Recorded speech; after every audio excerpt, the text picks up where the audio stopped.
Fellow Falcoholics, what is up? Welcome to episode 89 of the Falcoholic Live. I am, of course, your host, Kevin Knight, joined by my co-host, Mr. Adnan Ikic, at Say Which Way on Twitter.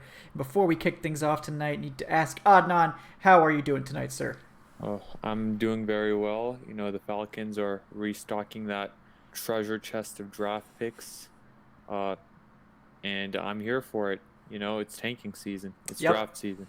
exactly. Win just one for Young, plus or minus two for the Saints. Yeah, we're still got to work that one out, but Fall from grace for Chase. yeah, exactly. There's some good ones I'm out there. behind that one. There's some good ones out there. But yeah, as Adnan said, we do have some trade news to talk about with Mohamed Sanu headed to New England. We're also going to talk about, as you might have guessed from the title of the show, some other players that are on the trade block either via rumor or via logic. So we'll get into that. That'll be the meat of tonight's show. We'll also talk a little bit about the Rams game. I'm sure you guys don't really want to dwell on that, and I don't blame you one bit. And yeah, we'll talk a little bit about the Seahawks game too. Carol had some interesting comments today, I thought. So we will get to it there. Hi, Adon. The thing happened again where Yeah, you like duplicated or something. So now there's like a phantom Adnan that's muted and like not there, but it's there fine. can never be too many of us. Yeah, exactly. There's just gonna be like by the end of the show, there's gonna be like five Adnans. They're gonna be everywhere. I'll just be completely overwhelmed. But we Yeah, still have a little bit of time. Yeah. yeah. If there's 11 of us, maybe we can beat the Falcons in a football game. I wouldn't rule it out at this point. So, but yeah, I do see some of your comments about possible trades. If you do want us to talk about any specific trade scenarios, do throw those in, and we'll get to those throughout the show. But yeah, obviously need to open up with this Sanu talk. It's the big news. Falcons traded Mohamed Sanu. For those of you who don't know, Mohamed Sanu is a wide receiver. He was the Falcons' third wide receiver this year. I believe he was fourth on the team in targets to the Patriots, of all people, for a second round pick, which, if we're being honest, probably more like a third round pick, but still fantastic compensation for a player that was not really even a featured part of the Falcons offense. I think we all loved Sanu for his on field persona, his locker room presence. I mean, he was a very talented and consistent wide receiver for this team ever since he arrived, and he was a fan favorite to some. Aaron Freeman, not included in that, I guess, but he's a good player, and it seems like the Patriots valued him really highly. So what are your initial thoughts on this trade and the compensation and all that, Don? Um, I had two instant reactions when I saw the trade, and I got the Bleacher Report notification for it at about 6:30 a.m. when I was on 85, and I had to do a double take to the point where, it wasn't really that safe to drive in that moment. Yeah. But number one is we got incredible compensation for him, and word comes out of Foxborough this morning that they put Josh Gordon on IR, so that may have forced their hand a little bit uh, to succumb to the Falcons' demand, so to speak. And also, I think Adam Schefter or Ian Rappaport reported that the Patriots offered a second rounder during the draft, and the Falcons said no, which, I mean, at the time, it would have still been a good trade, but I get it because the Falcons expected to compete this year. Now it's a no-brainer when Right. you're 1-6. So the compensation was fantastic. I didn't think we'd get more than a fifth-round pick for him, just because it's no secret that we're going to cut him Yeah. this offseason. We can't afford to keep him. We are just our backs are to the walls when it comes to the cap, Yeah. as we'll talk about more and more in the coming weeks and months.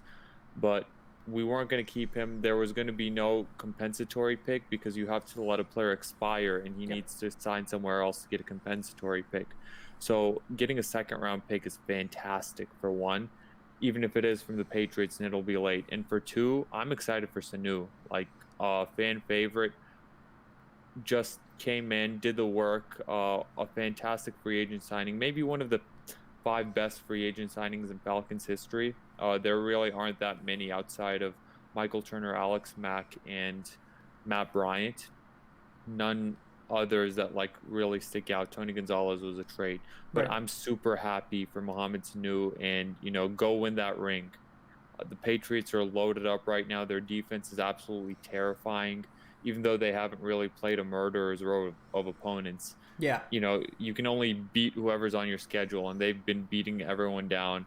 Patriots are Super Bowl favorites, and I'd be thrilled to see Mohamed Sanu get a Super Bowl, especially if it comes at the expense of the New Orleans Saints. Yes, exactly. As long as this keeps the New Orleans Saints from the Super Bowl, that's what I'm really concerned about.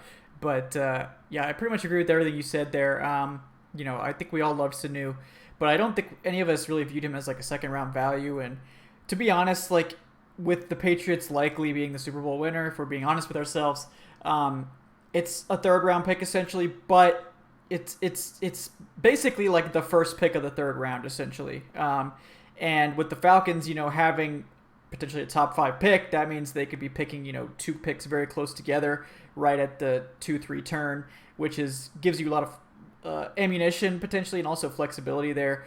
With the Falcons picking in the top 5, they have a lot of ways they can go. And honestly, I thought that a 4th round pick was what we were going to get for Sanu based on his production. And, he's relatively affordable for a wide receiver, that's for sure. But, I just didn't see any team really offering that much. But as we've seen this year, there's a lot of wide receiver needy teams. The Patriots being a big one. The 49ers apparently were also interested in Sanu. My guess is that, the Patriots offered a second. Like you said, maybe they offered one before the season. They offered it again here. And my guess is that the 49ers did not match that offer. Because if they did, I think I would rather have the 49ers pick. It's more likely to be earlier than the Patriots. But yeah, there's no way they matched it. And I'm sorry for cutting you off, but no, the 49ers also traded for Emmanuel Sanders almost immediately afterwards. I think they gave a 3rd and a 5th, and they got back a 6th in that as well. So I doubt that they were offering as high as a second rounder.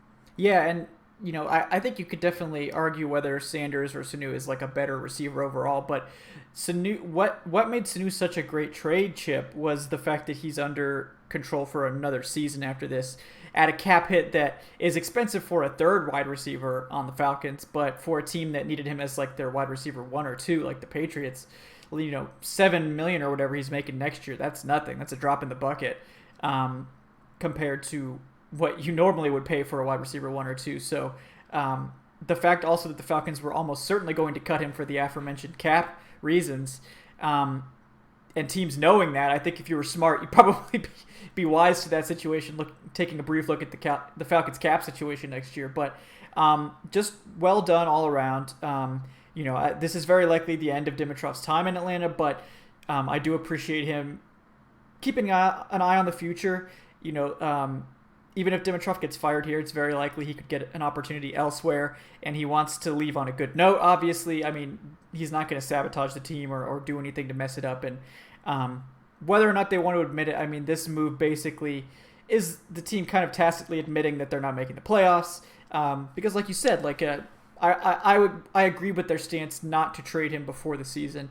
I mean, I think if we had known the compensation was a second at that point, that would have been a very enticing offer, certainly. But, the wide receiver trio of the Falcons was supposed to be their strength, and we just never had a chance to see it because the offensive line issues are so pronounced. But, the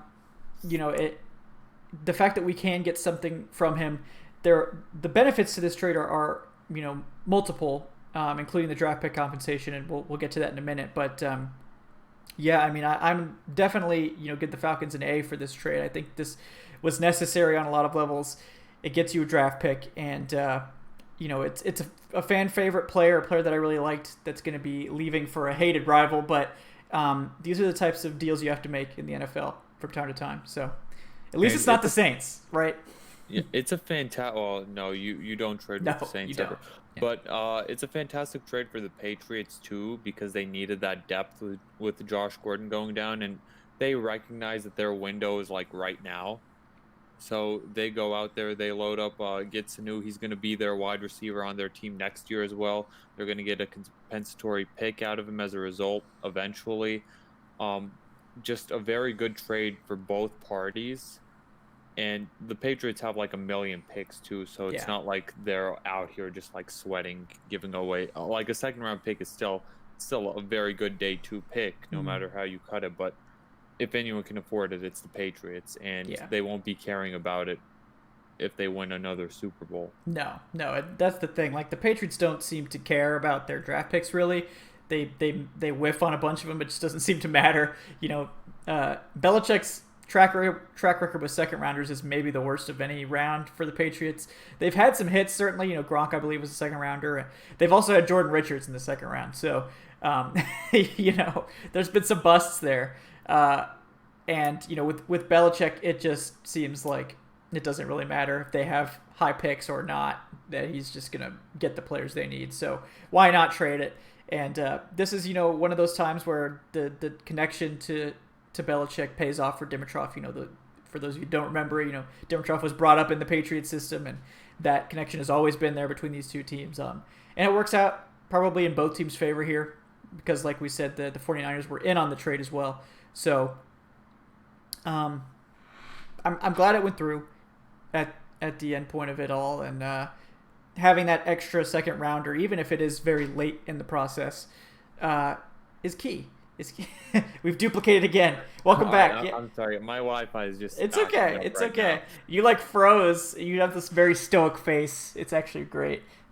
Somebody I'm gonna make sure that's the thumbnail picture, but it's just like a very stoic face frozen, and I was like, oh, I think he's gone. I'm just gonna keep talking, but basically when you've just been a Falcons fan for as long as I have. Yeah, once we get started talking about the Rams, you're just going to put that picture up and just, it's like, oh, yeah, no. Oh, my God, I see it now. It's great. But, it's a good trade. And, for another reason is that, like we said, that there are going to be significant cap issues next year. I don't know. There was an article on Over the Cap, which was pretty good, that talked about how deep in trouble the Falcons are in terms of cap space next year.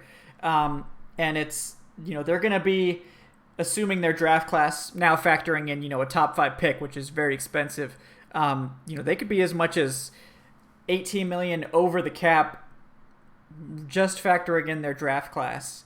And that's a lot of money, obviously, especially if you're trying to re-sign Austin Hooper, that sort of thing. Sanu being off the books next year certainly helps that. You free up about $6.5 million there. So that will help in that regard. The other benefit is that it frees up, I think, 3.3 or so million this year.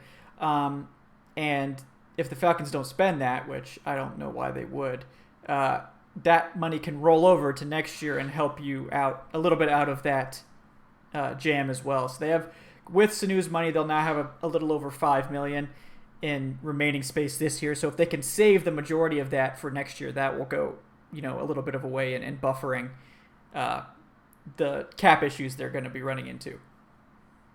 You also have to take into account the new extension that Vic Beasley is going to get after this season, so you have to take that into account. Yeah. Well, that's one of the other reasons that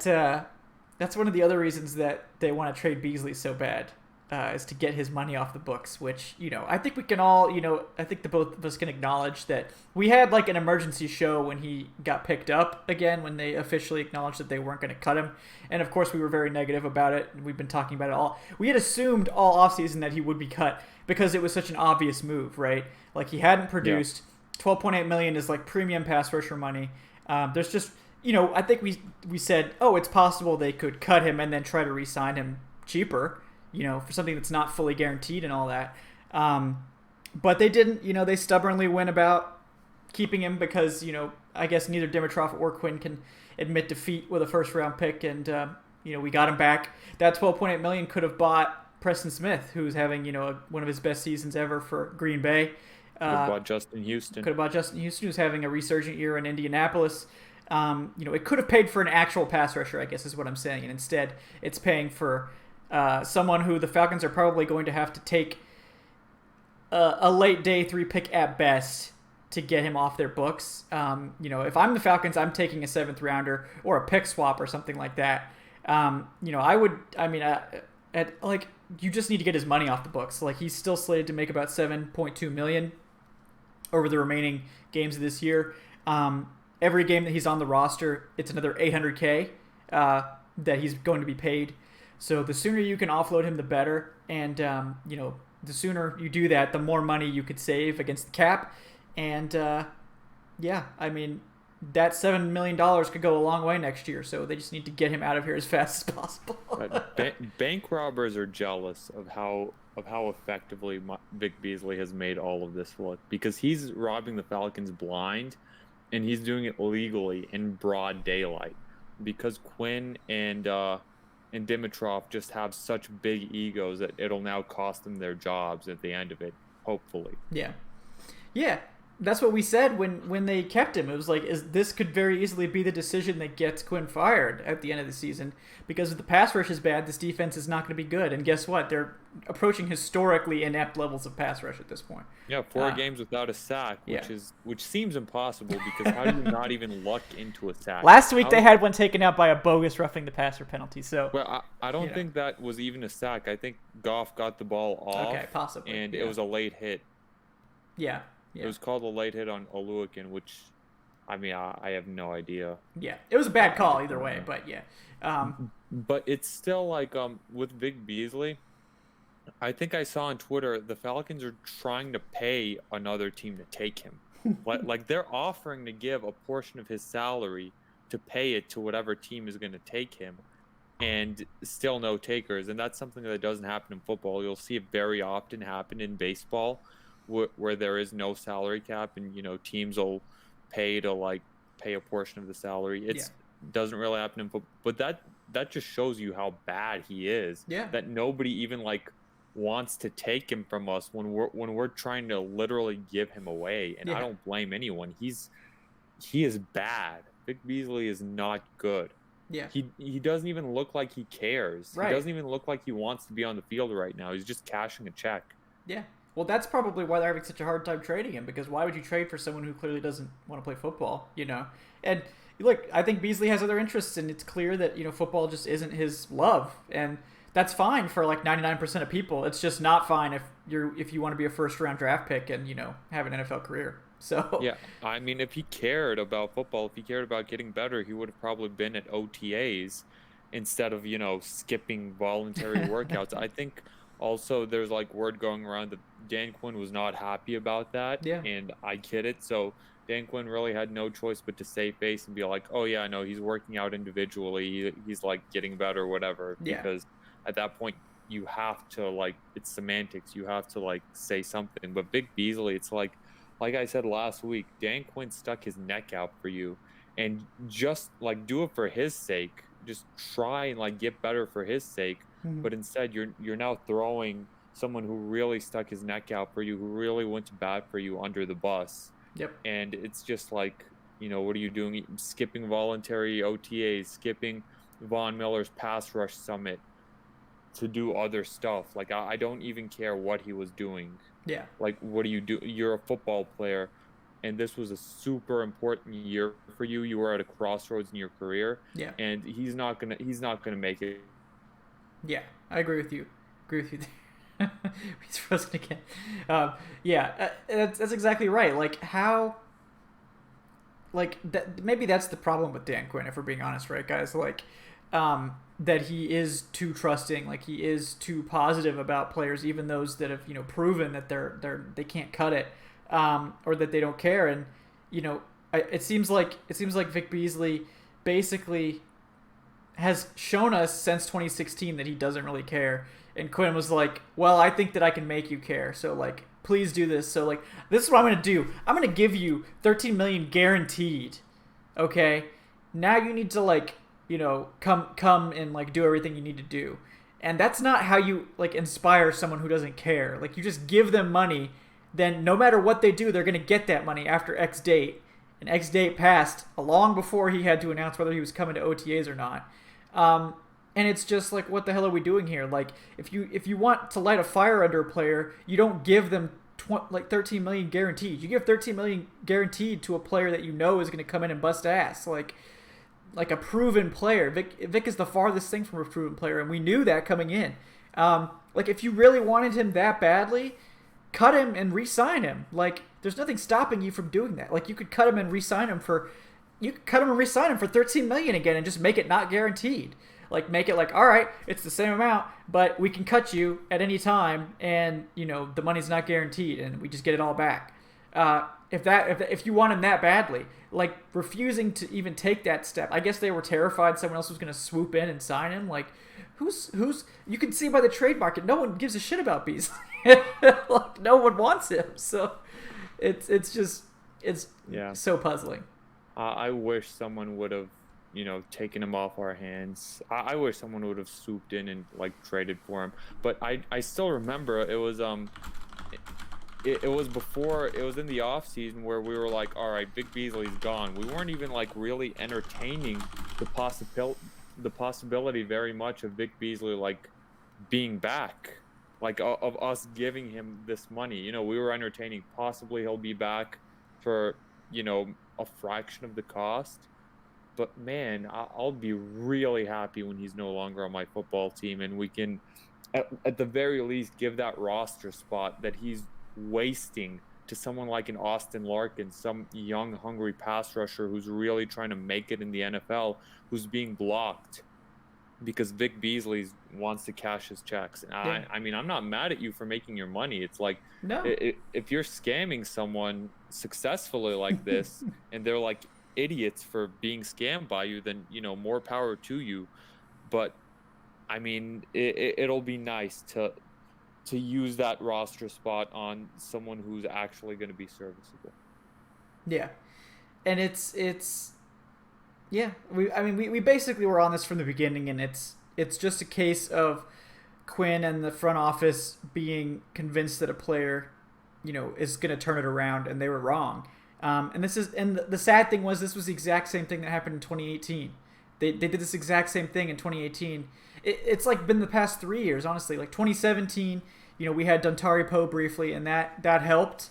2018, they ran it back. They didn't add anyone to the pass rush. In fact, they lost people, and they were like, no, what we have is fine. Okay, it wasn't fine. But you could be like, oh, well, injuries. Okay, yes, exactly. Injuries were devastating in 2018. I mean, we lost like our 4 best players in the span of like 3 weeks. So, yes, okay, you could easily point to 2018 and say it was injuries, sure. And then they ran it back again for 2019, and we're like, no, this is the year. Trust us. Like, these 2 pass rushers, they're going to put it together. It's going to work out. We just need to stay healthy. Okay, fine.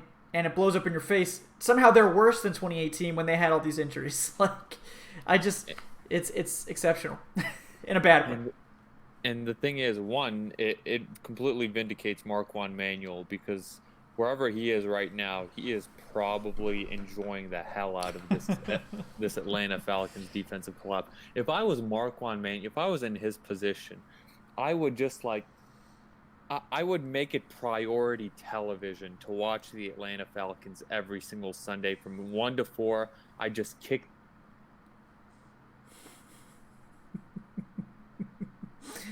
Poor Adnan, man. His internet hath betrayed him. But I think I know what Adnan's getting at, and I agree with him in a big way. That you just Marco Manuel was a scapegoat, right? Like, it was Quinn all along, and we've mentioned that. I think we've said that several times in the show. It's like, we fired several offensive coordinators, and we fired a defensive coordinator. We fired Richard Smith, and it was all their fault. But no, like, the one constant that we've seen with this team is that it's Quinn. It's been Quinn this whole time. And it's hindsight's 2020, right? Like, you look back at the things as they happen, and it makes total sense. It's like, oh, I can see here it was these decisions that led to this outcome. I think I like this picture even better, to be honest with you. But oh my god.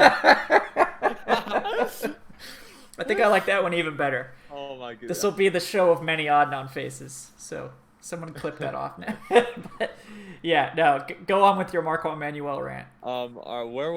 Where did I cut off on? Okay, you cut off at you're like, okay, he's like sitting there on Sundays and he's like furious, No. I'm saying not furious. Oh, okay. You should be sitting there on Sundays enjoying everything. Just open up a nice cold beverage and just take in 3 hours of just terrible Falcons defense. every single week, because the worse the Falcons defense is, the better Marquand Manuel looks. And the more we see the fact that he was just a scapegoat, and it actually was Dan Quinn who was at fault. And the thing is, I don't buy this whole, oh yeah, it's not Dan Quinn's fault, it's the players' fault. No. Because Dan Quinn picked the players, and Dan Quinn decided to trust Beasley enough to where we passed up on taking Brian Burns in the draft. Yeah. And to where we didn't really address pass rusher beyond just a little bit of depth. So even if it is the players, that's still on Dan Quinn. That still falls on his shoulders. And Dan Quinn really should... He can't be the coach going into next year. He just can't. No, he can't be the coach going into week 10. Like, I mean, if he's not canned during the bye week, I'm going to be shocked. Like, he's going to get fired during the bye week. I mean, I'm virtually certain of that. Like, my guess is that Arthur Blank sat down with Quinn after they were really getting into this slide, probably after the Texans game, and was like, okay, Dan, like, I respect you. I got a lot of respect for you, and I'm not going to do you dirty. I'm not just going to, like, fire you after a bad game. That's not how Blank runs. That's not how he runs his team, for better or worse. And he was like, you got until the bye week. Show me what you got, and we'll go from there. And he's lost in spectacular fashion every week since then. But Blank is, I think, a man of his word. He probably told Quinn, you have until the bye week. Show me something. And he was going to give him until the bye week, regardless of if it was just a roaring dumpster fire every week, which it has been, or not. And I think this is his last game as the Falcons head coach. That is 100% where I'm at. I don't even think it matters what happens in this game. Like, if you hear Blank's comments before the Rams game, he was like, I think you're going to see something different this week. I think we're really going to see the Falcons rebound. And, I think Dan's got them in the right place. And then they went out and had one of their worst games of the season. I mean, it was an embarrassment on all levels. Matt Ryan gets hurt. Freeman gets ejected for trying to punch Aaron Donald, which, that's very brave of you, Freeman, to try to fight that man. I think that's maybe the scariest possible man to fight on this planet. But, the team was totally undisciplined. I mean, it was just big mistake after big mistake. Like, even after a first half where they looked like somewhat competitive, they just completely collapsed again in the second half. The defense was a joke. The offense was a joke. Everything was a joke. Like, your time's up, man. Like, what is he going to show us in the last 8 weeks of the season that's going to make us forget about the first 8 weeks? Like, you lose this game, I mean, there's no way you're making the playoffs one way or another. So it's... Oh, no. We shouldn't even be allowed to mention the word playoffs, like, at all for the rest of the season. We shouldn't even be able to mention it because, I mean, no, like, it's top 5 draft pick season. Hashtag draft season in week 8, buddy. We're there. Yeah, I wrote 2 draft articles this week. It wasn't even this bad last year. Last year we were, 4-4 at this point? The Falcons had actually given us some hope for the rest of the season. Yeah, it was 1-4, and we were like, all right, it's time to talk about that top 5 pick, and then they rebounded and won 3 games. That rebound never happened this year. Like, they never rebounded. They just got worse and worse. I'd rather it not happen. Right. Because, for one, we're not, like, hopelessly hoping for something, because last year after that rebound, we then lost to the Browns and then lost to the Cowboys, and then it just spiraled. And for 2, that rebound cost us at Oliver. Yeah, it did. It cost us a lot, in terms of draft picks, and we still could have had Brian Burns, who looks like he might be the best, maybe outside of Nick Bosa, the best pass rusher in this class, to draft a guard at 14, which, look, like, Chris Lindstrom could be a total fixture at guard. It's nothing against Chris Lindstrom whatsoever. I think he has a chance to be a real good player. But passing on a franchise pass rusher to draft a guard at 14 is just a big mistake either way you slice it. Like, if Chris Lindstrom is an all-pro guard and Brian Burns is an all-pro pass rusher, you still lost. Like, it doesn't matter that you got an all-pro guard. It matters that your biggest need was probably still pass rusher, and you still passed on it to take a guard instead of getting the pass rusher.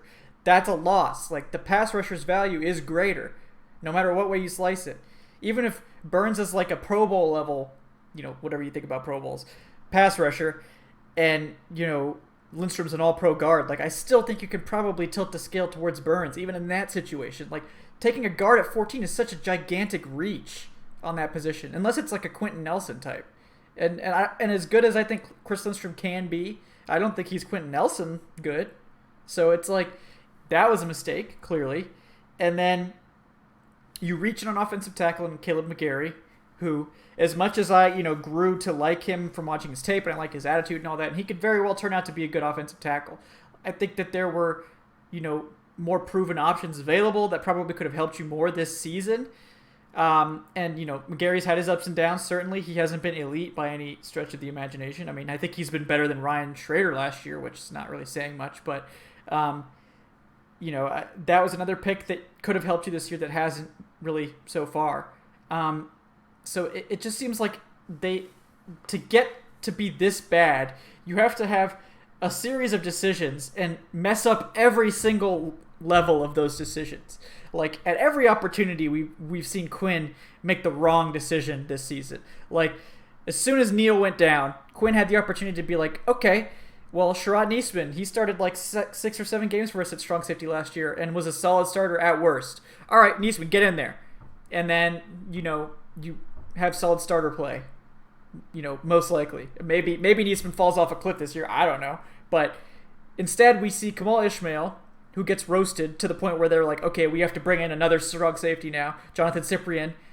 Cyprien plays like 3 snaps, gets like absolutely destroyed on a play where he looks completely lost. And then he gets put on IR, which not his fault, let's be fair. Then they promote an undrafted linebacker / safety in Jamal Carter and give him a chance to play before we've even seen Neesman get a single snap at strong safety. Like, what are we doing? What are we doing? Like, this is a joke. And it's not just bad decisions this year. It's bad decisions since the Super Bowl. Yeah. That it's just been Dan Quinn has just done something wrong at every turn, it seems like.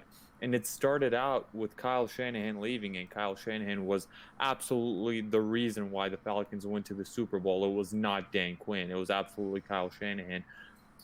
And to replace him, instead of promoting Matt LaFleur, who knows exactly what Kyle Shanahan's scheme is, we would not have missed a beat at all. And, oh, by the way, Matt LaFleur is killing it in Green Bay right now. We decided to let him go without even interviewing him. And we bring in Steve Sarkisian, who's never had NFL experience, whom now you're trusting to fill the shoes of Kyle Shanahan. Right.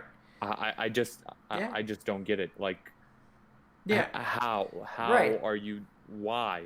Yeah, and then you give him that opportunity. He has like a so-so year one. I think there were certainly big issues with that first year. Yeah, that first year, big issues. Second year, improved.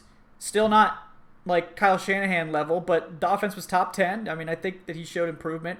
And I remember us talking about it after the season. Like, if they can get like an elite guy like a Gary Kubiak or something to come in here, then we can move on from Sark. But I think we were both clear that like we don't want them to go after like some crappy like they shouldn't just fire him just because. Like they should fire him if they're going to get someone that's an upgrade.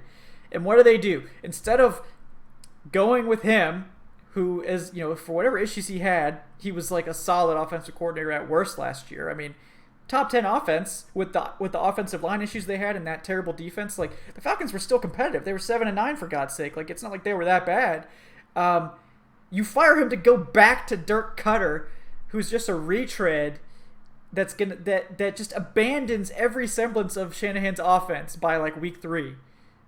Like, that decision is just as puzzling. Like, if you're going to give Sark the chance to come here and try to kickstart his NFL career and take a swing like that, and then you're going to fire him after a year where he wasn't even bad to bring in a retread at offensive coordinator, like, who made that decision? Like, what's the upside there? Like, I just don't see any scenario where that works out for you. And I think we all tried to be optimistic about Cutter coming back because we had fond memories of 2012, but, we've seen him for the last 4 years in Tampa Bay, and it's been a joke, and that's what the offense is now. Yeah, and it's just we just wanted to like see it with rose-colored glasses because we're fans, and we're biased toward the team. We always want to err on the side of hope, and when we saw it, we were like, all right, the coordinators are gone. I thought that the defense would be very good with Dan Quinn as defensive coordinator just because of the history. In 2016, the defense just like hit a new level, when Quinn started taking over play calling, and it was still Kyle Shanahan's like show that Yeah. led us to the Super Bowl, but still, like, Quinn was a very good compliment beyond that. And he had that history being the DC in Seattle, so I was like, all right, the defense will be improved with Quinn as a defensive coordinator. It was Marquand Manuel's fault. It was Steve Sarkisian's fault because the offense didn't really show up in those games against tough matchups. The offense was showing up and beating up on the poor defenses, but Right. now we can't even. Yeah, now we can't even do that. But it was like one of those things where we were wrong before the season because we let Dan Quinn convince us that it wasn't his fault. It was the fault of his offensive and defensive coordinators who were absolutely the scapegoats. Yeah. Like, we scapegoated Sarkisian and Manuel, and we're not going to make that same mistake again because we already know that Dan Quinn his head is on the chopping block right now. He needs to be the next one gone, and Thomas Dimitroff with him for if it was up to me. I think it will be Dimitroff who's gone with him because I don't think he can really survive 2 head coaches getting fired. I think it's a case of like he's tied to the hip with Dan Quinn. So yeah, I also want it to happen as soon as possible, just so you can start getting like a feel for who your next head coaching hire is going to be. Yeah. So you can let prospective like candidates know, hey, this job is open at the end of the season, and it's going to be the most attractive job in the NFL this offseason. Yeah, and that is the upside. You're absolutely right there. It's so frustrating. Like, and it's like Quinn didn't even realize it. Like, I feel like everybody didn't realize it. And like, honestly, like you said, when Quinn took over in 2016, this team was like rolling. Like, they got it together. Like, he made this defense look respectable up until the Super Bowl. But really, it was the last half of that Super Bowl. And I think there were a lot of reasons why it fell off in that second half that didn't have to do with the scheme necessarily. I mean, you guys might forget this, but the Falcons were on the field for like 100 plays on defense. Like, it was ridiculous. Like, that number of plays is just an absurd amount. Like, and by that takes a toll on everybody. There's a lot of things that went into that loss. We'll just put it that way. But one thing you could take away is that once he took over, they looked a lot better. And they were aggressive, and they did a lot of things right. Everything was rolling. It was great. And it seems like this year he's like abandoned his own scheme. Like, he's gone away from his own scheme. Like, in Seattle, they don't play their corners like 5 yards off. They don't do that. Like, I'm sure you guys remember Richard Sherman out there. Like, Sherman doesn't play 5 yards off. Like, Sherman lines up on guys and gets in their face. That's his whole game. That's the key difference between regular cover 3 and Seattle cover 3 is that they press at the line with those corners, and then they rush forward, they press at the line, and they play zone behind it. That's what they do. Like, so it actually looks a lot like a cover 1 when you see it on the field, but technically the corners are supposed to cover deep or whatever, and the safety is that deep third. So we're not doing that. Like, he's abandoned it to go to like a where they're rushing 3 on a percentage of plays that's far too high. They're playing really far off. You got a corner like Oliver, so you could play him 5 to 8 yards off. Like, he's supposed to be your Sherman. He's supposed to be your length and physical corner, and you don't even give him a chance to get up in guys' faces. Like, it's just another example of, like, at every opportunity, they've made the wrong decision. Schematically, players, not letting Niesman get on the field, keeping Campbell out there to get roasted in coverage when Oluokun's just sitting there. We know he's good in coverage. I think he played like 9 snaps against, it wasn't the Rams, it was the Cardinals. He played like 9 snaps against the Cardinals. He had like a 91 grade from PFF, mostly due to coverage on those 9 snaps. Like, an elite grade. This man can't find his way onto the field? Like, I just don't get it. I don't know how you're presented with this information. Presented with all these young players. Like, that was Quinn's thing, right? When he first came here, was like, we're going to play all the young players. And it's taken him like 8 weeks to get Sheffield on the field. They're not giving Niesman any opportunities despite him being, one of your most proven secondary players at this point, as crazy as that sounds. You're not giving your starter for the most of last season and Oluokun opportunities because Campbell's been awful. As much as I like Campbell, he's been awful, like just straight up. I don't know. It just seems like every chance they had to make a decision, they made the wrong one, and that's how you wind up 1-6. Yeah, and that's how you wind up collapsing after a Super Bowl collapse. Yeah. And the question was asked in the chat who I'd want as the next GM. I haven't really super looked into the candidates, but one name that I have on my mind is Ed Dodds, who's the assistant GM of the Indianapolis Colts. He helps evaluate their he's a master player evaluator, helps GM Chris Ballard, who's done a fantastic job in Indianapolis over the past few years, especially rebuilding that O-line, helps him with trades as well. But I'm just scared of who the next head coach is going to be, because it just feels like it's going to be Mike McCarthy. God, it just feels like it's going to be. It's just there's not enough acid in the world. Just looking at it, Arthur Blank loves safe. But that's the thing. Dan Quinn wasn't safe though. That's and maybe you're absolutely right. Because Quinn backfired. Maybe that means that he's going to make the swing back. Mike Smith backfired. Dan Quinn backfired. And I mean, in fairness, I don't think that they were actual. I think they did a good job. Overall. I don't think you could call Quinn a colossal coaching bust. I mean, he got this team Mike almost Smith there. Mike Smith either. Mike Smith was exactly what the team needed, I think, coming out of 2007. But neither one was the coach. They're close. It's just their message got stale toward the end, which is what happens. It happens to a lot of great coaches. It happened to Jim Harbaugh in San Francisco, and he did a fantastic job in San Fran. But I don't know, man. I'm just scared. I'm terrified. I'll tell you what. It just feels like it'll be Mike McCarthy or Marvin Lewis, and when we hire Marvin Lewis, he'll bring in Hugh Jackson as offensive coordinator, and then it's just no. It's just all right, let's look forward to 2023 at this point. Yeah, I mean, I'm afraid of Mike McCarthy because it would be so bad, but honestly, I don't think that's gonna be the hire. I think Blank is smart. Blank is very patient, for better or worse, but I don't think he's a bad owner. I don't think he's gonna make these mistakes. He's a smart guy. I don't think that either of these coaching hires were colossally bad in the way that a Mike McCarthy hire would be colossally bad. So the traditional old school fundamentals coach in Mike Smith didn't get you there. Okay, we're not going to do that again, I don't think.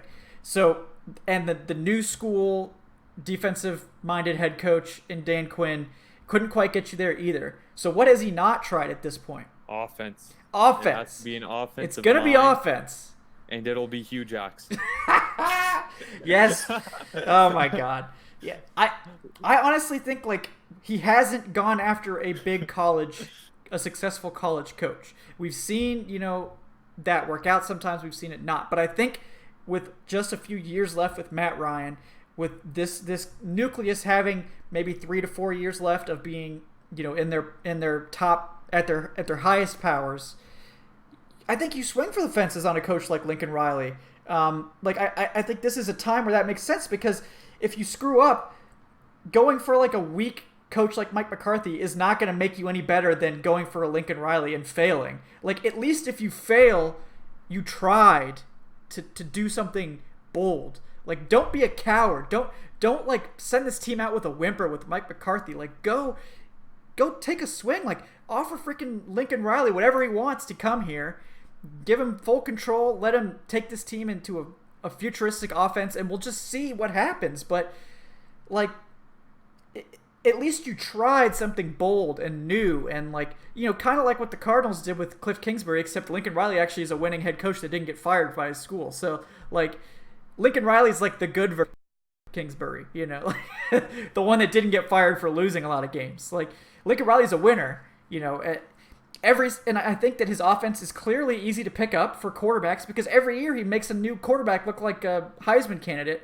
So it can't be that complicated, right, if he's able to get somebody acclimated in a season. So maybe that's exactly what they need. I don't know. That's where I'm at. Yeah, no, I'm right there with you. I absolutely, if it was up to me, Lincoln Riley is my number one choice.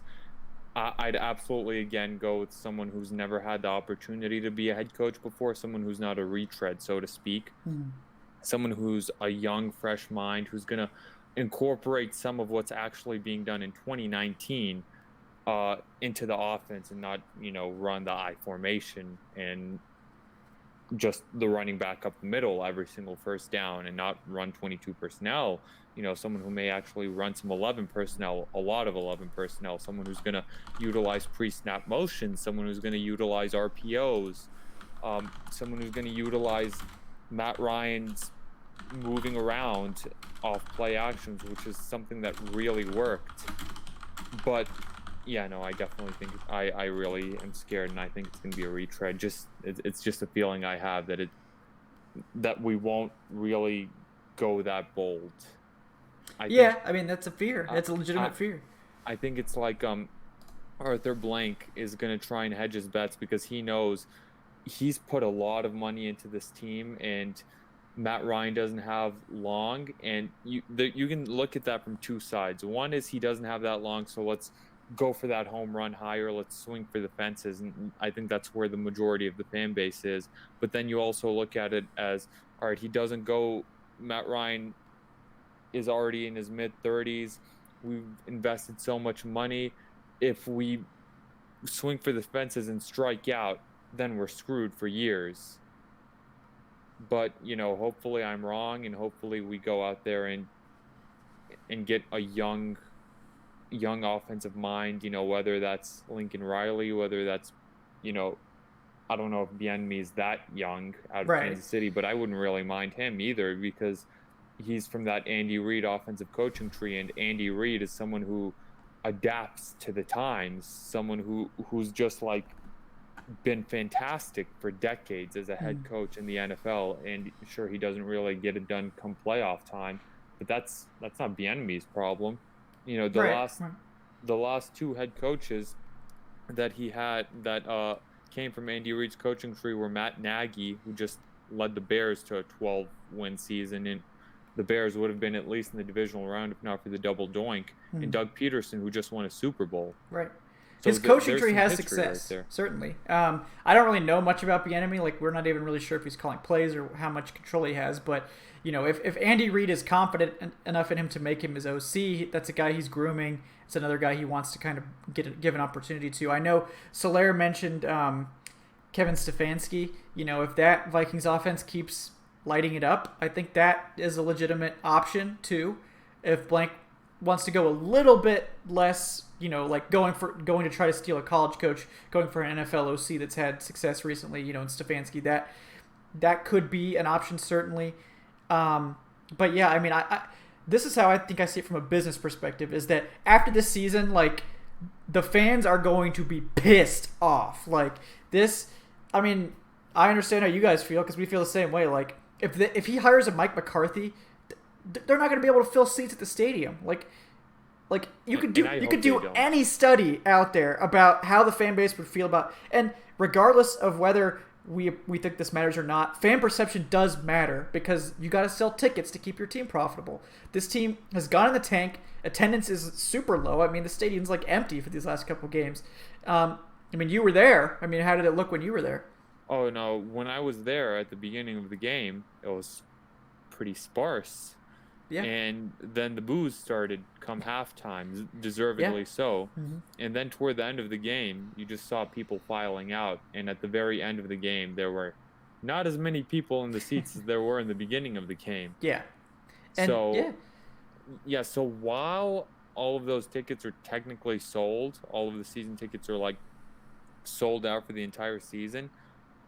I mean, I'm not going to blame people at the end of the season if they go back and they're like, all right, I want a refund on my PSL. I right. don't, or at the very least, I don't want to like renew it or whatever. Renew my season tickets. Mm-hmm. I wouldn't want to imagine going down there for 8 games a year to watch this. Yeah. And imagine spending a small fortune for that. Right. Yeah. I mean, tickets are expensive, man. Like, I mean, I remember back before I could get press, credentials. Shout out to Dave Choate for that. But, like, I mean, it was like, if you wanted decent seats, it's like $200, man. I mean, that's no joke. Like, that's serious money for anyone to afford. to go to a game like that. And you're not getting the average fan to shell out that kind of cash for a bad team. I'll tell you that right now. So, like, you think about what gets fans, like, excited and what gets people energized. And, like, you look at the Cardinals, NFL's worst team last season. What do? They drafted a quarterback. That always energizes the fans. Falcons don't need to do that, thankfully. And you hire, like, a really exciting coach. And Cliff Kingsbury was kind of out of left field for them. But, like, it was exciting, right? It was like, this is going to be a whole new system. No one's seen this before in the NFL, allegedly. I mean, they have. But it's, he's more of the more pure, air raid style as opposed to some of the NFL coaches who have kind of adopted, like, aspects of it. And it was exciting. And, like, if just from a basic thing, we could do a poll. If we did a poll, a Twitter poll, very unscientific, just quick thing of, would you rather have Mike McCarthy or Lincoln Riley or Kevin Stefanski or whatever? I think we'd struggle to get 10% of people saying they want Mike McCarthy. And, like, I guarantee you Blank has access to... It'll be Mike McCarthy voting for himself. Yeah, just like 10 times. Yeah, on all of his burner accounts. And, like... While getting a massage. Yeah, and Blank's a smart guy. Like, I guarantee you they do polling. I guarantee you they, like, investigate these type of things. And, like, as much as we want to think, like, it's all about football and, like, hiring your head coach and all that is, it's just about what's on the field. Like, it's not. It's a marketing decision. It's a business decision. It's a butts and seats decision. And because of that, like, there is a certain calculus that goes into that. And I think if Blank arrives at the calculus that Mike McCarthy is going to be the best thing for this team, I think that that's a bad decision on a lot of levels. The football, obviously, we think. Maybe he doesn't think that. But, like, from a marketing standpoint and a fan enthusiasm standpoint, like, that's going to tank fan enthusiasm. Like, McCarthy's going to start the season, like, hated by the whole fan base. Like, is that really what you want? I don't think so. You're completely right, Kevin, but counterpoint, how many times have the Falcons just done something that you just straight didn't expect and it just sheerly disappointed you? Every single time. Many times. Like, every single time, pretty much. Yeah. When it comes to the draft, when it comes to offensive coordinator decisions, when it comes to matters of personnel, free agent signings, always. Oh, like 80% of the time, they just... True. They just do something that you just straight disagree with that yeah. that ends up blowing up in their faces at the end of the day. Yeah. And yeah, I mean, that's totally true. And I wonder how much of that is Dimitroff, like, because I think we both agree he's unlikely to survive this.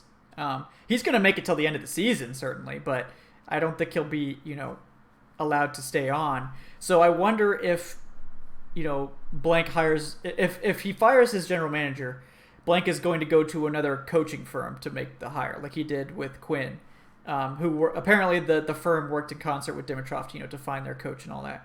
I just don't think that the firm is going to arrive at Mike McCarthy either. But I mean, it's hard to say because we've seen this team in its current incarnation, the Dimitroff era, which has been one of the most successful that the Falcons have ever seen. To give Dimitroff credit, I think he's still an above-average GM. He's got clear weaknesses. Can't draft pass rushers. Can't draft offensive line. He's hit on a couple. I don't think he's hit on a single pass rusher outside of Grady Jarrett, which maybe is more luck than anything with a fifth-round pick. But and Jake Matthews, that was his offensive line hit. And I would hope so. He was a sixth pick. Yeah, it's hard to mess up a top 10 pick on the offensive line. We did with Vic Beasley. Vic Beasley, wow. Vic Beasley. Beasley. That's his, like, lighter alter ego or something.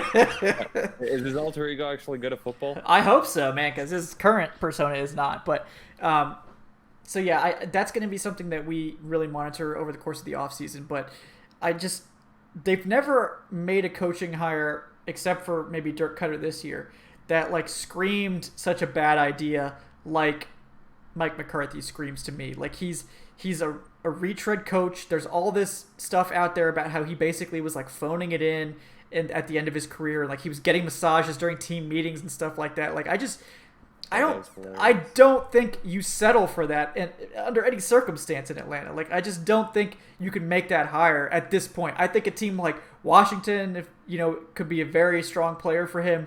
because they're not a desirable spot, they're not going to have their pick of the litter. But the Falcons should have their pick of the litter. They don't need to settle for Adam Gase or, Mike McCarthy. Look what happens when you settle. Look at the Jets. That team's a joke now. So. Oh, you see what happened to them on Monday night? I luckily did not watch that game, but I saw the box score. So. Yeah, I think it was I think there was a stat which was incredible. If the Patriots defense played these past 7 games without their offense, just the defense, they'd be 3-1 right now. Yeah. That's more wins than the Falcons have with both the offense and defense playing. Mm-hmm. So, yeah, don't disagree. We're going to keep the conversation going a bit here, guys, but I do remind you before we get too late in the show that if you don't mind throwing a like, and if you're not already subscribed, please do that. Both those metrics help us out big time, so we appreciate that. And we're up to almost 120 concurrent viewers, which I think is a record for a Wednesday show. So thank you guys so much for tuning in. We appreciate all of you, all the new faces. We're up to over 1,200 subscribers now, I believe, which is... I think we had 500 when we moved the show to YouTube from whoever was running this channel before I took it over. So shout out to whoever that was that got those first 500. But since then, we've gained 700 something followers. So thank you guys so much for that. And we will continue the conversation now since I got my plug in. But I do want to get to some other players you might think could be traded, because we're gonna have all offseason to rant about this coaching and all the mistakes. We will revisit this over the course of the offseason. But we talked about Beasley as potentially being a guy that they obviously want to trade. We'll see how feasible it is. Are there any other players that you think have a chance to get moved here before the deadline? One name that keeps getting mentioned, whom I just want to say I do not think will be moved, is Austin Hooper. That's apparently someone that every team is really trying to trade for, and I don't blame them at all, because Hooper's been a top 3 tight end this season. Legitimately, even if you look at it from a fantasy football perspective, he's been the number 1 scoring tight end in fantasy football. Statistically, he's been the best tight end in football from a receiving standpoint. And I think there was also a report that the Falcons are looking to try and re-sign him for $10 million, or it'll be at least $10 million because of what Darren Waller just got in Oakland, and Hooper's better than Waller. So just before anyone mentions it, Austin Hooper is not someone who's going to get traded. I'd look into possibly trading, if we can find any takers, maybe a Devondre Campbell. So that's a Vic Beasley situation. At least Campbell's not making very much money, so that maybe Tyson Braylow. Oh God! Anyone need a tackle? Yeah. Vic Beasley, we're not moving him. Yeah. We're not going to be able to trade him. It's just like a contamination. Yeah. But yes, I don't really. You're not going to move any of your core pieces. You're not moving Julio. You're not moving Ridley, Ryan, of course, Jarrett. Desmond Trufant you can't trade because of the cap hit. Yeah, not until 2021 probably. Devontae Freeman you also can't trade because of the cap hit. And that Devontae Freeman contract is just I don't think we've talked about enough about how terrible that contract is. It's a bad one. And it's if he was producing, you could overlook it because he's producing. When a player's producing, you can overlook a lot. But he's not, so that's obviously a problem. But yeah, if we move on from Freeman in 2020, post June 1st or whatever, they can save some money, certainly. That's basically the earliest possible opportunity to do that, but not this year. Trufant, absolutely not. We can't make that work either. Not until 2021, probably. Yeah, and by the way, Trufant is not getting cut this offseason because that's a $10 million dead cap hit. You're playing him not. You're paying him not to play on your team. As much as you might hate Trufant, he's more valuable to you on your roster as opposed to just taking $10 million off your cap for not doing anything. So you just have to ride it out and see how it goes. And I think I think it's fine. But yeah, I mean, to me, I don't think Alex Mack is going to be traded this season, but next season he could be, certainly. Because the dead cap this year, I mean, it breaks about even with the savings. Next year is obviously his last year under contract. I think we could see a scenario play out where the Falcons see what happens in the draft. If they get a center they like, they could trade Mack after the draft to someone, I think, or they could, trade Mack in the offseason, to free up some space and also to get a draft pick heading into the draft, which they'll probably then take and use on another center. Because Mack is getting up there. I think he'll be 34 next season, and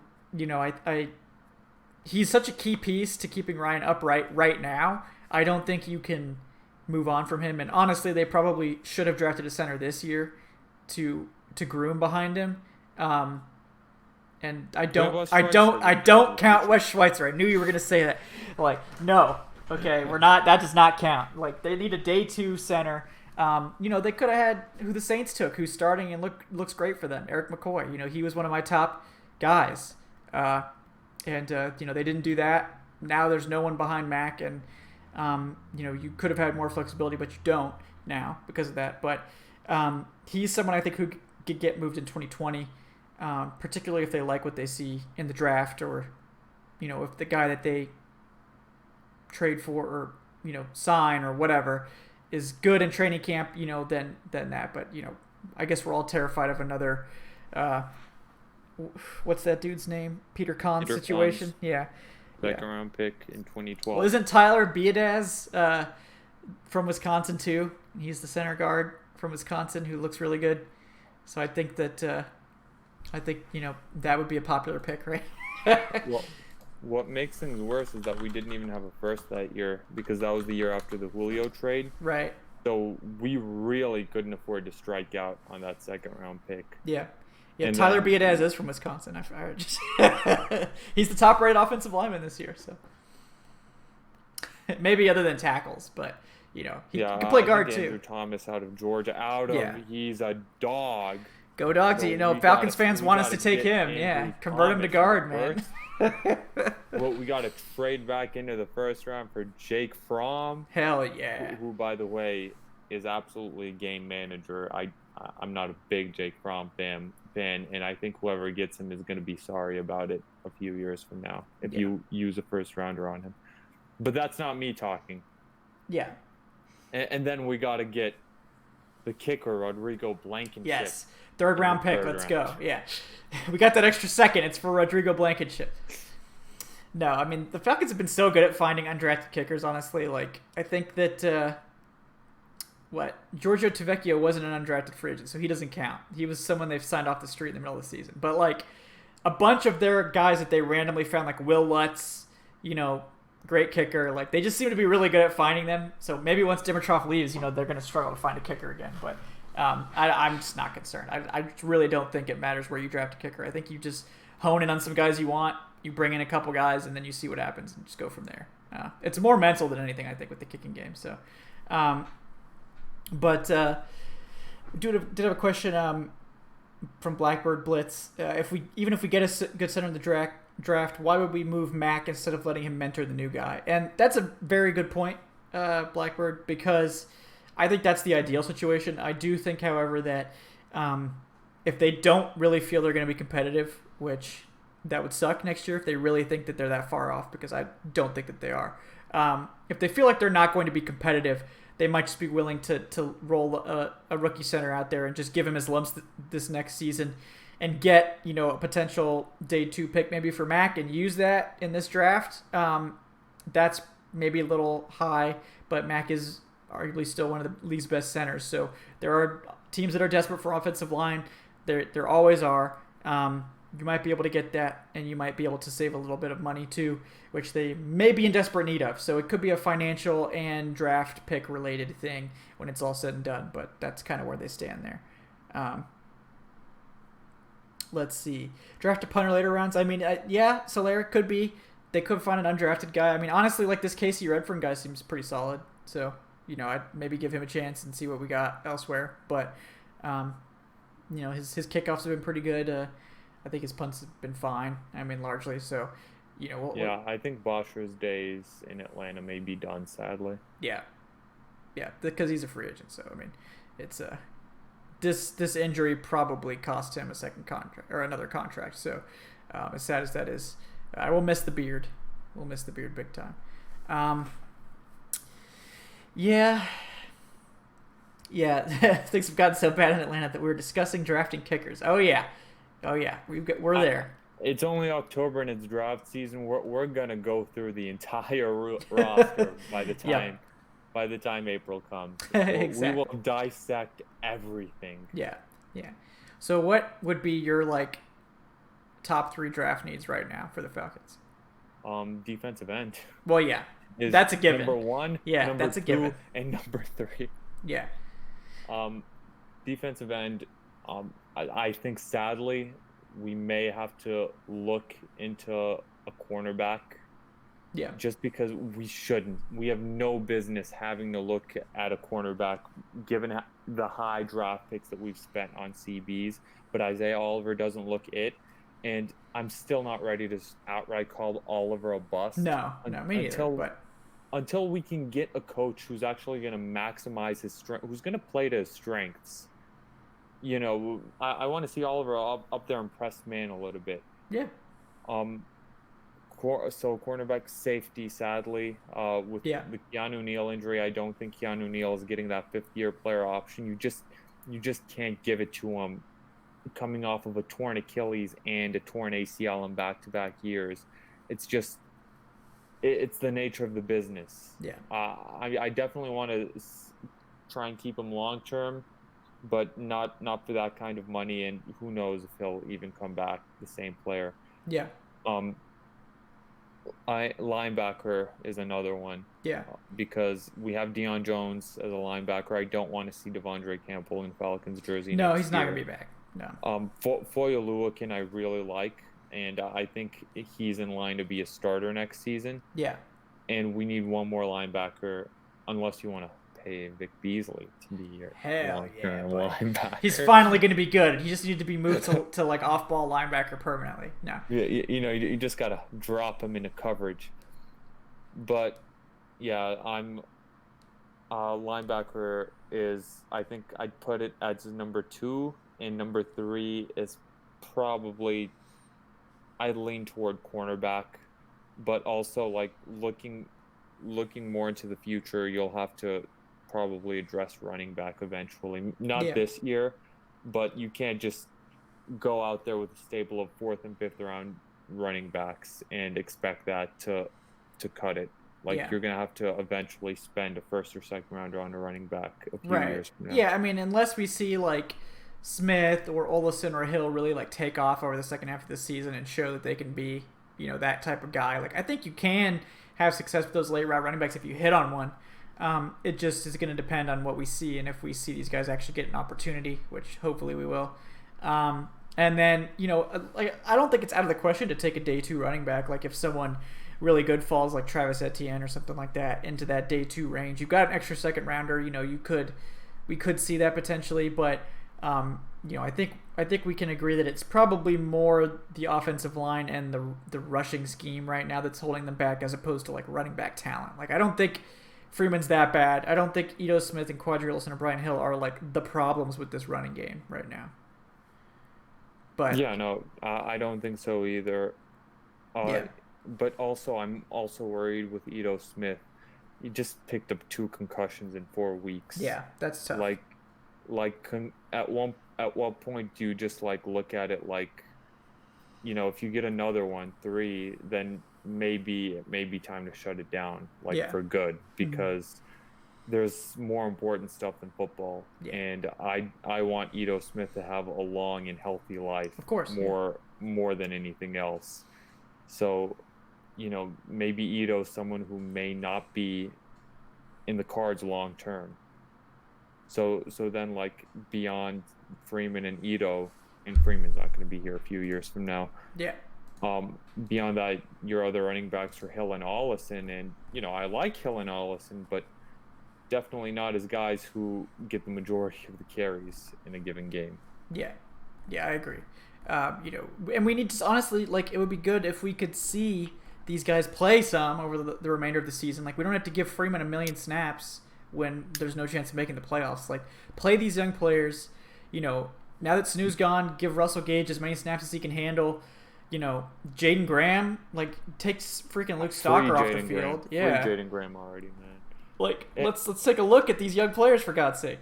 And that's what I wanted last year too, but no, they decided to, all hands on deck. And in fairness, they did give Oliver some playing time, but that's only because Robert Alford was unplayable down the stretch. Yeah. But yeah, no, I'm definitely down to, and also, like, I don't want Matt Ryan to play this Sunday because I'm scared for his safety, because that offensive line isn't cutting it, and you're now having Jadeveon Clowney just coming after you, and it's not as bad as the Rams defensive line of Dante Fowler and Aaron Donald. Right. But it's like Ryan's already on a bad ankle. You have a bye week 8. Just like, there's no reason to play Matt Ryan this week. Yeah, exactly. Like, don't rush him back. Let him heal up. Like, they're not making the playoffs. I only hope, like, it's going to be like, oh, well, if Quinn loses this game, Matt Ryan didn't play, so it's not really, a real, it's not really a real marker. Like, we've seen 7 markers, okay? One of the 7 was positive in some ways. The other 6 were not. I think that's enough. Thank you. Is Dan Quinn even here right now if Aguilar doesn't drop that pass? I mean, probably still. But 0-7 right now. Yeah. Is Quinn even here, like, at the moment? I mean, maybe, but it definitely a lower chance. Definitely a lower chance than he had going into this week. But I maintain that he's at the door on Monday of this coming week, probably. That's where I'm planting my flag there, and that's what I think. I think it would be a mistake otherwise. They've already made a lot of mistakes. Like, don't make any more. Okay. No, it would be a mistake, but that's another one of those things it's the Falcons. I just don't think that we'll get what we want. Yeah. Because we just can't have nice things. We can never have nice things. That's just our permanent state of affairs. But, yeah, it's rough out there. It's a rough season. We appreciate you guys sticking it out with us and, coming here to talk and vent about how crappy this team has been at times. And, we'll get through it. We'll get through the dark times. And we always do. The roster, as bad as they look, I just don't think they're 1-6 bad or whatever they end up this year bad. I think that we can get a coach in here that's going to make this team at least, like, watchable in 2019 or 2020. Like, I think that they might. I think that they're just a few changes away from being competitive, but it's just like, are they going to make the correct changes? Are they going to make the right hires? There's just so much up in the air right now that's making me question whether they can do it or not. But I really hope that they do. And we'll see. Yeah, Matt Schaub comes in and wins 5 straight games. And we learned for real that Matt Ryan was the problem with the Falcons. I totally expect Matt Schaub to come in and win this game against Seattle just for the lulz, like the weird, just because that would be the most Falcons thing I think maybe I've ever seen. Yep. Matt Schaub wins this game. Dan Quinn gets a 3-year extension. Hell yeah. Because if Dan Quinn can make Matt Schaub, into a quality player, like, I mean, what can't he do? Run a competent defense. That's the answer. And while we're like on the topic, for the record, I do think the Falcons lose by double digits in this game. Yes. Well, they've fallen behind by double digits in each of the last 5 games, I believe. So I think that's a pretty safe bet against an angry Seahawks team who just got pantsed by Lamar Jackson. So I guarantee they're not going to be taking this game lightly. And it just was funny to me. Yeah, they're actually fighting for something this year. Yeah, exactly. They're like 5-2, man. They're actually good. But, it was funny to me because we heard, Sean McVay in his comments, midweek comments, before the Falcons game saying like, oh, I think their record's misleading. And like, I agree, Sean McVay. I think they're probably supposed to be like 0-7.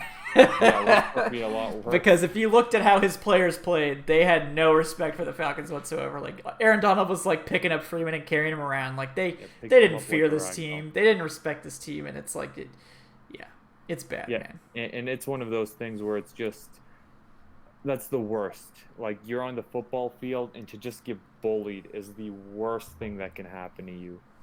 Like, if you're soft on the football, this team is is Charmin soft. This team is softer than I remember. This team is as soft as that 2013 unit. Yeah. Like, you, and I remember in 2016, man, it was just like we were the bullies. Like, Yeah. especially in those playoffs, we were pushing the Seahawks around. We were absolutely pushing the Packers around. We were pushing the Patriots around for the first 3 quarters of that game. Yep.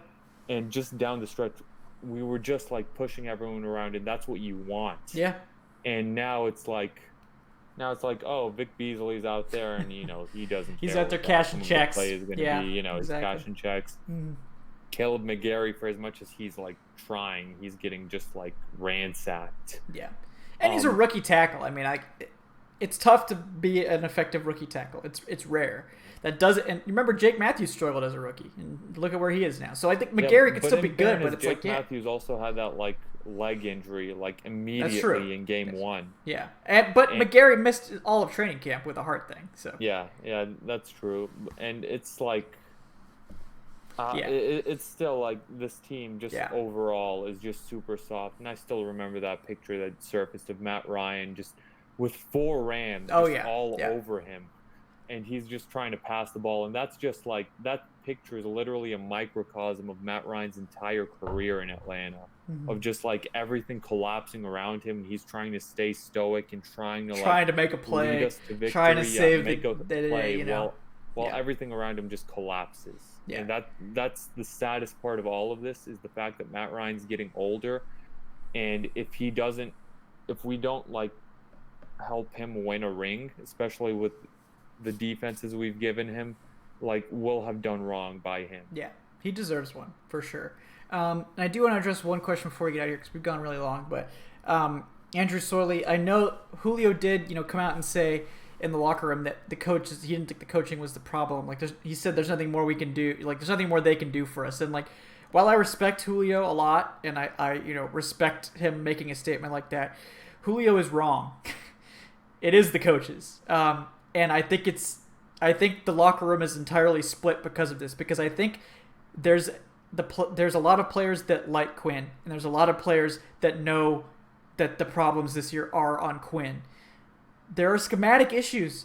Like when the Texans were joking on the Falcons in their post-game press conferences, they weren't saying like, oh yeah, X player sucks and we were just going to pick on him all game, or like, these guys, they can't keep up with us or whatever. It was like, oh yeah, that scheme is so simple. Deshaun Watson could break down the whole thing in 90 seconds. Like, it's the scheme, it's the decisions they make about the players, it's the lack of preparation. They haven't gotten these teams ready to play. And at the end of the day, if you can't inspire your team to go out there and play hard and learn your scheme and be prepared on Sundays, that's a coaching problem too. You can't just blame the players. Like, if you've lost the locker room, that's on you. That's on you as a head coach. So, and also, even if it is on the players, Dan Quinn picks the players. He picked all the players. So, this was who he wanted. Defense. Yeah. Defense is the problem. He's picked all of the defensive players. He's gotten everything he's wanted. Like, he has full autonomy. This is his team. He's in year 5. This isn't year 1 in 2015 where we're like, all right, these aren't his players. These are Mike Smith's players. Right. You've been on this team long enough to where these are all your players at this point. Yeah. There's nowhere else to point the finger. Like, we've arrived at absolute zero. Like, he's fired every other coach. There's no one left. There's no one left to blame. And for the record, I also think it's scheme. Yeah. But even if it was the players, that's still his decision. Yeah. It's still his decision. Like, all roads lead to Quinn. Like, all roads lead to Dan Quinn. Yes, there's just no way to get out of it, and it's sad because, like, honestly, he's always been really nice. Like, in every press conference I've been to, he's super nice. He's super engaging with the media. I think a lot of the players genuinely like him. Maybe they love him. Like, I think a lot of the players are really attached. They remember what he did for him in the Super Bowl. Like, I don't think it's an issue if he's not liked by the players. I think it's just an issue that he's kind of lost it. I think that he's, I think schematically he's fallen apart this year. He made bad personnel decisions, and unfortunately that it's all coming home to roost at the same time, and it's culminating in a disastrous season, and it's the end for him in Atlanta. And maybe he'll go somewhere else and find success and work his way up the ladder again, and I hope that he does find success. But it's not going to be in Atlanta. It's over. I hope so too, because it's like Dan Quinn's genuinely a nice person, and but this is football. Yeah. Like it's not about like you out here being nice or not. You're not like a school teacher. You're out here. It's a results oriented business. We're not getting results, and if it was just like, all right, we can't fire him, he's too nice, Mike Smith would still be the head coach, because Mike Smith was one of the is one of the kindest human beings. Yeah. Like out there, like in Georgia, Mark Richt would have never been fired because he's genuinely one of the best human beings you'll come across. But I'd rather my coach be an asshole and wins than nice and not wins. Like, give me an asshole who's gonna win me 12 games this year. Yeah, exactly. Like, give me Bill Belichick.